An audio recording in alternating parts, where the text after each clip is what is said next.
kerasa kita sudah di segmen penghujung. Aduh, Kak masih pengen ngobrol nih sama Bu Yus. Oke, kita maksimalkan saja ya di segmen kelima ini. Iya. Nah, berbicara mengenai aktivitas ya, yang sangat padat, mobilitas, apalagi yang dituntut dengan profesionalisme yang sangat tinggi. Betul. Tuntutan, tekanan dan sebagainya ya, menguras waktu ya, tenaga dan pikiran. Itu bagaimana Bu Yus sih mengatur waktu atau time manajemennya seperti apa? Iya. Mungkin karena sejak dari kuliah kita sudah terbiasa organisasi ya, menjalani beberapa aktivitas dalam satu waktu, sehingga itu kemudian terbawa dalam suasana berumah tangga sambil kita bekerja. Ya, jadi sekarang posisi saya adalah ibu dari satu anak yang masih kecil, yang masih bayi, yang masih menyusui. Iya, 1 tahun 10 bulan. Jadi anak saya itu selalu saya bawa, bahkan sampai perjalanan dinas kemana itu anak saya bawa itu, sampai ke Batam, sampai ke Jakarta. Gitu. Iya, karena saya harus memberikan haknya dia. Itu bagi saya anak yang berada di bawah usia 2 tahun itu punya hak terhadap ASI. Iya, sehingga kemana-mana itu selalu saya bawa. Ini sekarang kan usianya sudah hampir 2 tahun ya, jadi saya dalam proses menyapi. Jadi kalau misalnya mungkin teman-teman kantor saya di Bawaslu itu tahu siapa sih yang sering bawa-bawa bayi kemana-mana, itu saya. Iya, iya satu-satunya. Iya, alhamdulillah anaknya juga kooperatif ya. Kalau dibawa kemana-kemana kerjasamanya bagus. Walaupun belum bisa bicara. Iya, bisa diajak kerjasama. Kalau di pesawat dia tidak pernah rewel. Alhamdulillah sudah, mungkin karena sudah terbiasa ya. Jadi Comel ya, Bu, ya? iya.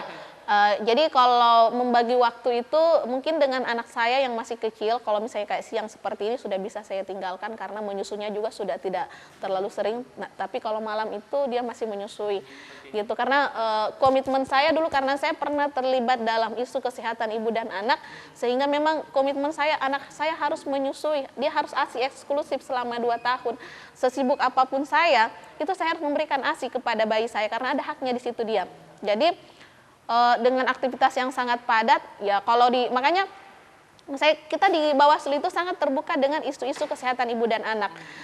Kita mendorong misalnya ruang-ruang laktasi, dan ini juga saya dorong di tingkat kecamatan.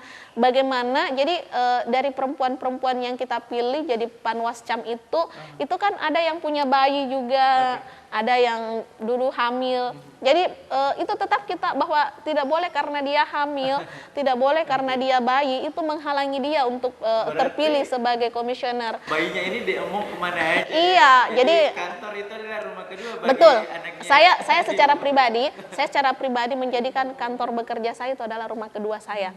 Ya, jadi begitulah saya membagi waktu saya dengan keluarga. Maksud saya karena saya punya anak bayi, jadi saya bawa dia, tapi kan tetap ada penjaganya.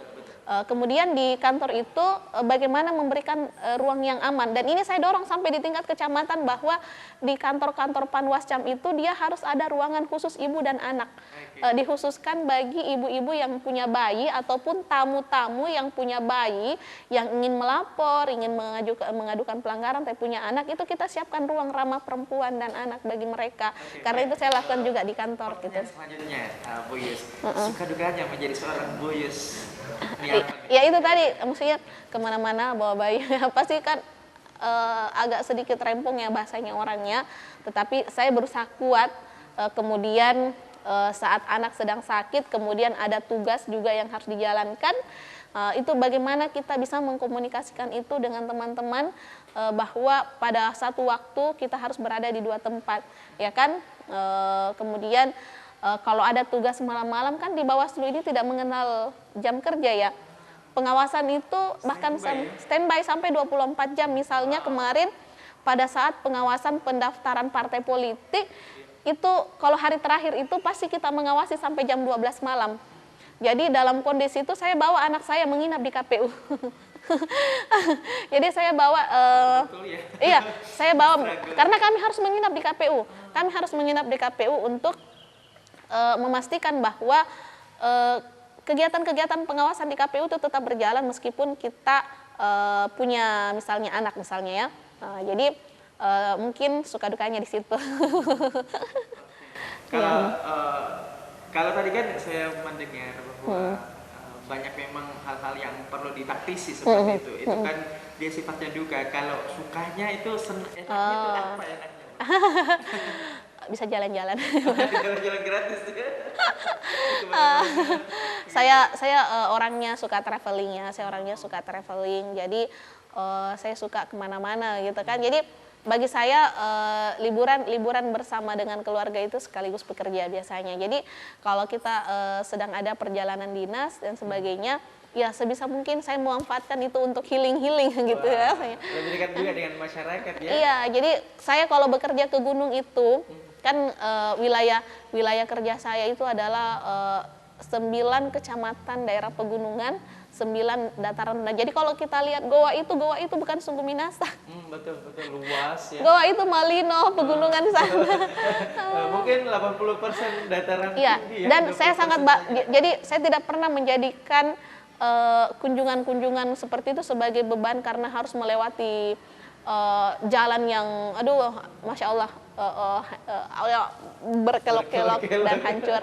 Tapi saya menjadikan itu untuk berpetualang juga kan, kalau kita terlalu lama di kota juga kadang sumpek juga.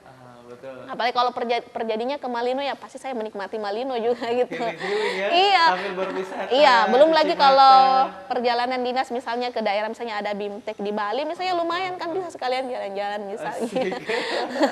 Mas saya senangnya di situ karena memang saya senangnya jalan-jalan. Yang gitu. paling nikmat juga tuh Bu ya makan bareng sama warga desa. Oh betul. Itu nikmat banget itu nggak bisa dijelasin ya nggak bisa ditakar dengan uang. Gitu. Apalagi kalau kita ke daerah-daerah pedalaman di Goa itu setiap kecamatan itu ada khasnya.